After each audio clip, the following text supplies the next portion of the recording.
और मुझे ये इस बात का जवाब दो कि इस सारी एक्सरसाइज में तुम्हें सोचने का टाइम कहाँ मिला है, या जो तुमने क्रिएट किया है उसमें क्या ऐसा सब्सटेंस ऐड किया जिससे लोगों की जिंदगियों में 1% बेहतरी आई हो? कुछ भी नहीं, जीरो, सिफर। और दूसरी चीज ये है कि इस अमाउंट में ये कंटेंट कंज्यूम करके आप भूल ही जाते हैं कि प्लेजर क्या होता है और पेन क्या होती है। उसकी वजह कि कोई अगर एडिक्टेड है डोपामिन को लेके कि हर वक्त मुझे थ्रिल चाहिए, और वो बैठ के थोड़ी सी टेंशन आई नहीं उससे भाग के नेटफ्लिक्स के सीजन खाना शुरू हो गया दिन रात, तो फिर वो कभी प्लेजर की तरफ भी नहीं जा सकता।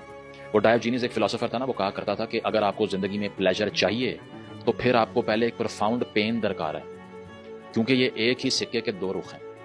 ठीक है, अगर मैंने सफरिंग जिंदगी में देखनी ही नहीं है, अपने आप को चैलेंज करना ही नहीं है, तो मेरे लिए प्लेजर भी जीरो है। उसकी वजह यह है कि मैंने अगर प्लेजर का उलट नहीं देखा हुआ, तो जब मुझे मजा आ रहा है या खुशी हो रही है वो तो 2-3 दिन में खत्म हो जाएगी, फिर क्या होगा, और चाहिए मुझे, then I need more, then I need more. और इस एक्सरसाइज के अंदर मैं बिल्कुल ड्रेन होकर, एग्जॉस्ट होकर डिमिनिश हो जाऊंगा। तो ये चीज है कि आजकल जो सक्सेस की डेफिनेशन है वो ये है कि आप जितनी अटेंशन ग्रैब करोगे उतने सक्सेसफुल हो। हालांकि ये तो तमाशबीनों का काम हुआ करता था पहले, कि जिसने कोई करतब दिखा दिया उल्टा सीधा, कोई छलांग मार दी छत से, वहां मजमा इकट्ठा हो गया। तो अब यह है कि जितनी घटिया हरकत उतने ज्यादा व्यूज, और उतना आप सोशल लैडर पे ऊपर आ जाएंगे, और लोगों के बच्चे कहेंगे कि हमने ये बनना है।